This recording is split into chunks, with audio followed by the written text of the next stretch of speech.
The time will come when the US dollar will collapse and be worth no more than the scrap and/or collection value of its cotton, paper and dross coins. A collapse of the dollar will lead to a Mad Max-style anarchy scenario. Anything could happen, and sometimes countries experience unrest during a currency collapse and debt crisis. It will lead to a total collapse of society.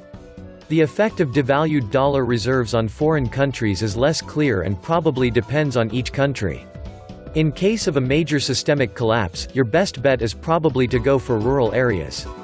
Food shortage and urban unrest are the two things you are trying to avoid. Plenty of countries have lots of land. Like Russia, which probably be able to sustain a functioning energy market with their natural gas alternative. Scandinavia would be a good choice in summer. Welcome to the Atlantis Report. The dollar is the global trade and reserve currency. Everyone deals in dollars. So the countries which you should choose should be the ones who do not deal with the dollar at all but or will not in a few years. So, if they're able to sustain for a few years and go on without using the dollar, they'd be a great choice. The European countries have one drawback, i.e., their good amount of reserve and trade is in the dollar. So they will feel a ripple not immediately but after a while. The truth is that no country is safe if the dollar falls because someone or the other you deal with does rely on the dollar, and this leads to you getting affected if they do. It's the domino effect, and the first to start this fall would be the dollar. If the dollar collapses, foreign investors and central banks will stop demanding dollars. US bond prices will fall, or US interest rates will rise. Mortgage and credit card rates will soar, sending the US economy back into recession. The US government will respond by opening the monetary floodgates, printing as many paper dollars as necessary to keep the economy from collapsing. This surge in supply will send the value of the dollar through the floor. Prices for most things will skyrocket, and people whose life savings are in cash, bank, or dollar-denominated bonds will be wiped out. Many US financial and manufacturing companies will go belly up, along with their stockholders. Globally, Asian and European goods priced in suddenly appreciating currencies will become prohibitively expensive for US consumers. Throughout history, when a nation's debt exceeds its ability to repay even the interest, it can be assumed that the currency will collapse. Typically, governments exacerbate the situation by printing large amounts of currency notes in an effort to inflate the problem away, or at least postpone it. The greater the level of debt, the more dramatic the inflation must be to counter it. The more dramatic the inflation, the greater the danger that hyperinflation will take place. No government has ever been able to control hyperinflation. If it occurs, it does so quickly and always ends with a crash. Although there are observers, myself included, who frequently discuss what a reserve currency crash would mean to the world, there is little or no discussion as to how this would impact people on the street level, and perhaps that discussion should begin. When currencies crash, the state often tries to float a new currency. Sometimes, it's accepted, sometimes not. Generally, the people of the country, and those trading within the country, move immediately to the next best thing.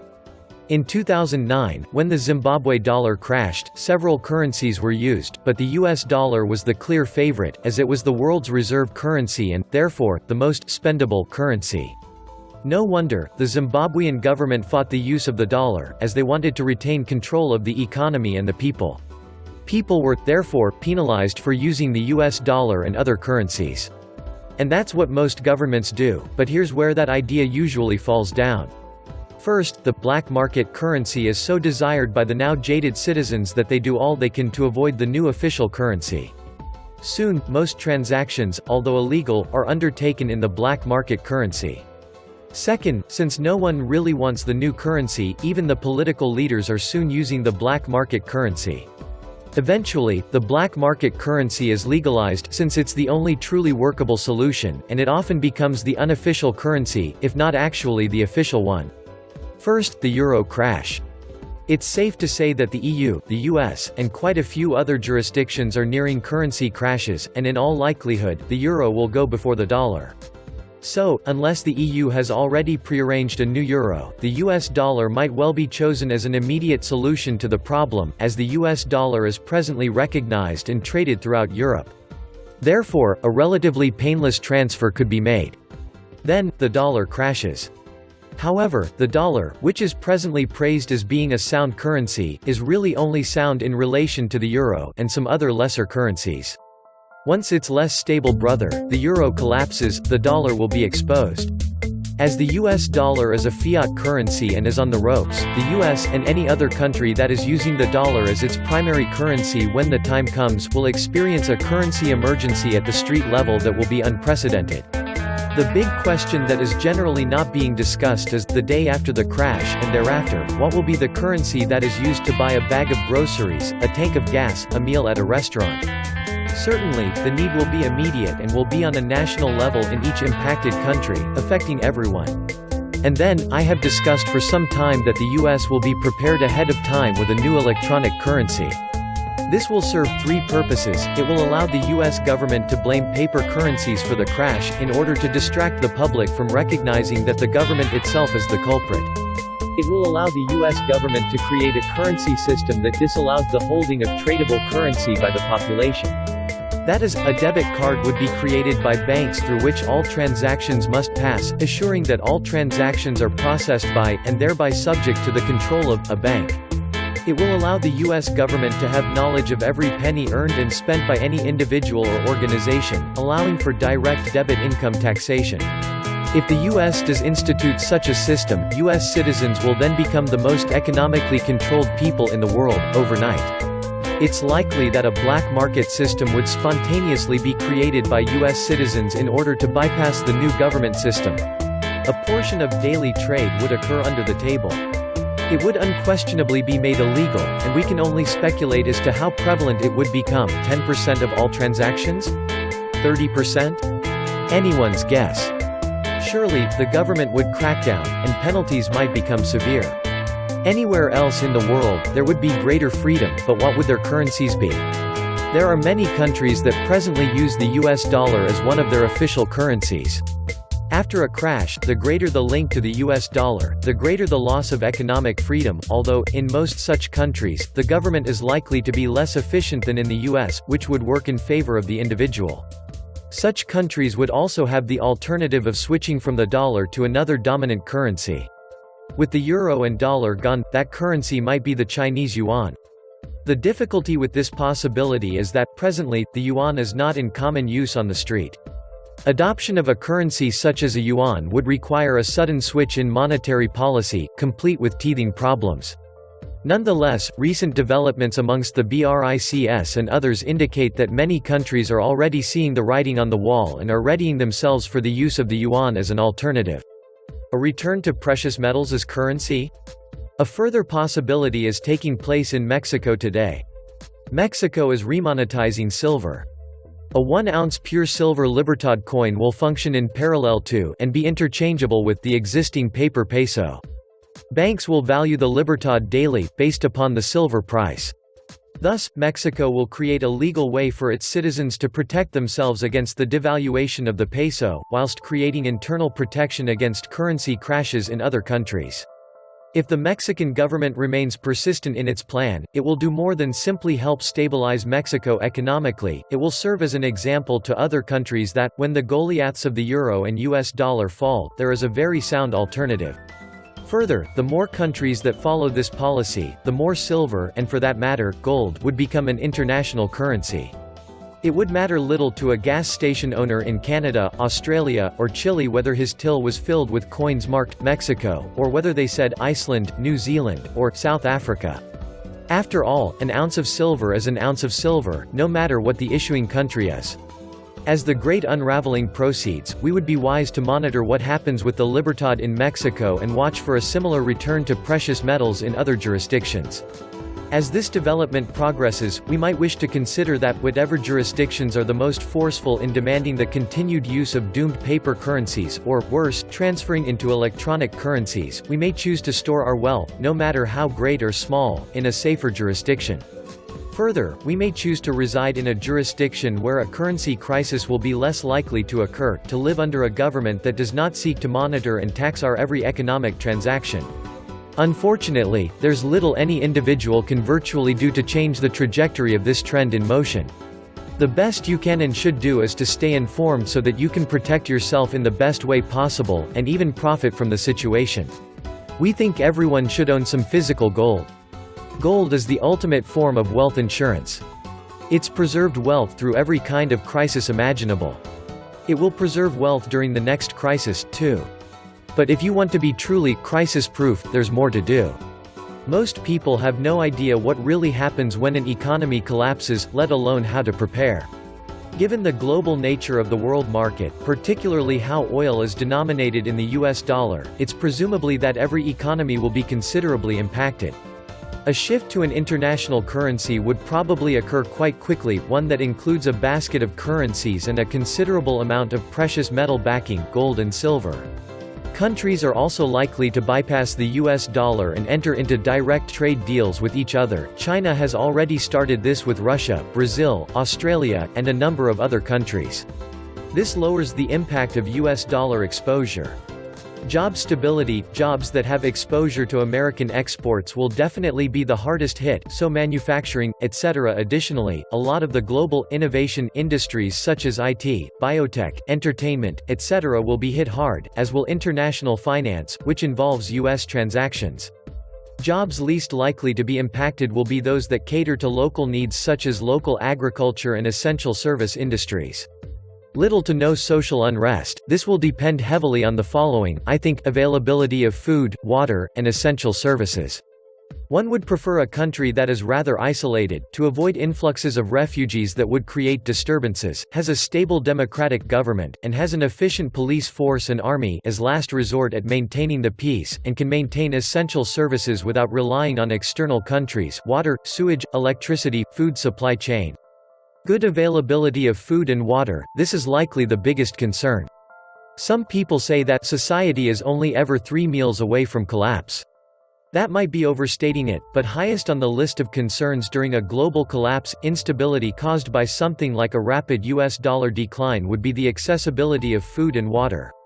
Availability will be most likely determined by proximity in a world where energy, i.e., shipping, prices are fluctuating wildly. Given this, some of the last places you would want to be would be countries such as United Arab Emirates, Saudi Arabia, Singapore, which rely heavily on imports of food and water, and also have huge exposure to the US dollar trade. A better list would include net exporters of food, countries that are isolated, preferably by sea, and countries that take care of their energy needs, particularly electricity in the short term and hydrocarbons in the medium to long term. Most countries in the southern hemisphere would be pretty resilient, like the South and some parts of Central America. Australia, and neighbour New Zealand, are possibly to be the counties with the highest standards of living after a global shock. They also mine a lot of gold. Below is my list of the top 10 countries where to consider relocating in the case of a dollar collapse and financial meltdown that will follow. Number 1, New Zealand. Australia another option. New Zealanders live in the 4th safest country in the world, behind Iceland, Denmark, and Austria.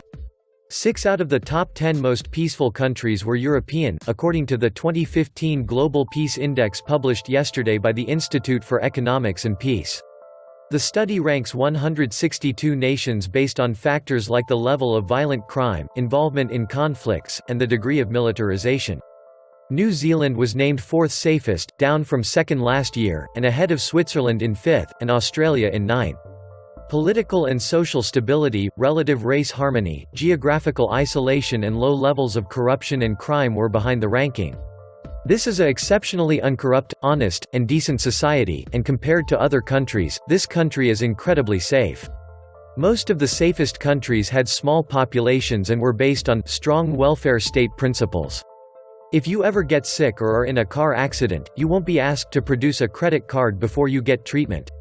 That also helps build a stable society. Number 2, Switzerland. Switzerland is not a NATO member. Switzerland is not a member of the European Union. So, Switzerland is a neutral country. The land of Swiss people is a nuclear-free zone. It means Switzerland is very far away from world politics, games, and groupism. Switzerland has no fear of war-like situations. Switzerland will never face any nuclear attack in the future. Switzerland is not the enemy of any country. Everyone is Switzerland's friend in the world. Number 3, Denmark. Despite being a small country, Denmark used to face many serious issues due to crime and terrorism in the past. However, it has effectively tackled all those problems, and today, it proudly stands second on the list of safest countries in the world. Since the year 2012, Denmark regularly reserves its spot on the list of happiest countries too. Denmark consists of more than 400 small islands, and it is well known for offering equal opportunities and individual freedom. There is almost no gap between the top level and lower level of organizations. The government of Denmark is keen on the concept of internationalization that makes this country one of the most popular destinations for expats. Since Danish and Swedish languages are closely related to each other, it wouldn't be a big surprise to see a Dane and Swede having a conversation happily in their own tongue. English is taught as a compulsory second language in secondary schools. So almost everyone here can converse well in English. Regardless of its small size, Denmark has many things to offer in terms of outdoor activities, sports, and culture. Number 4, Iceland. Iceland is hundreds of miles away from any other land, so it shouldn't be a target in a World War III scenario.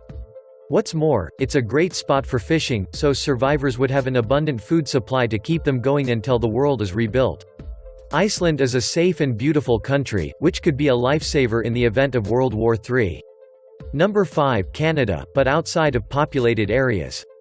Canada is the second largest country in the world, and 20.6% of its total population comprises of foreign nationals.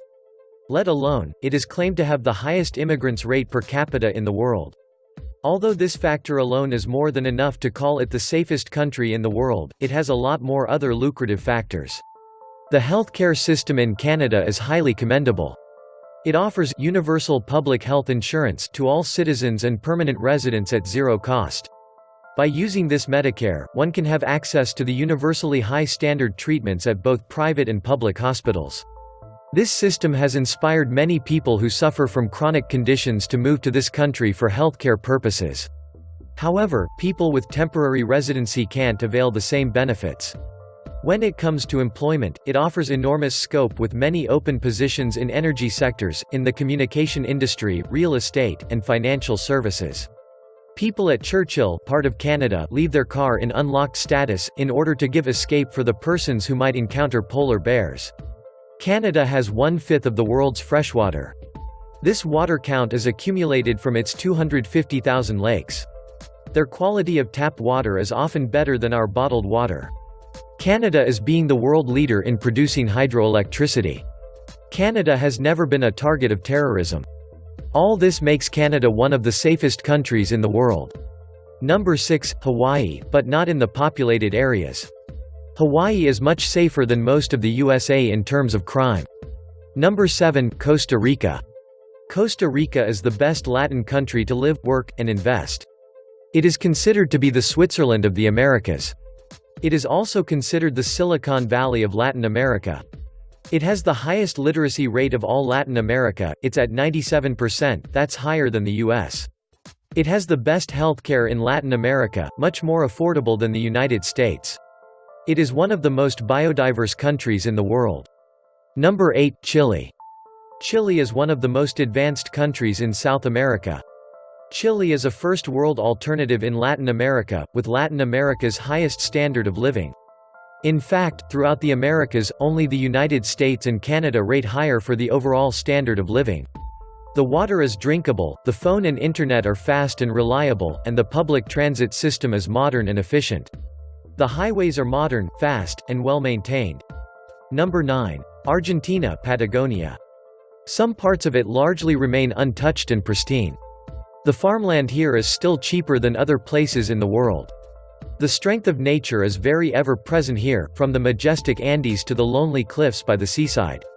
It has one of the lesser population densities in the world, with about 2 million people dispersed across more than 1 million square kilometers in 2 countries.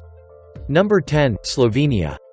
Slovenia is a tiny beautiful country. People here seem most pretty and most welcoming. It has cavemen-friendly territory which has over 10,000 caves in Slovenia.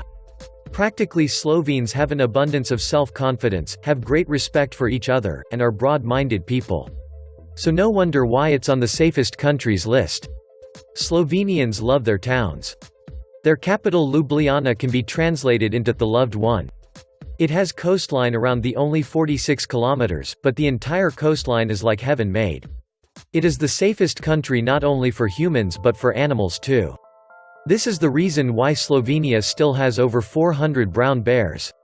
It is surrounded by 4 friendly countries: Austria, Italy, Croatia, and Hungary.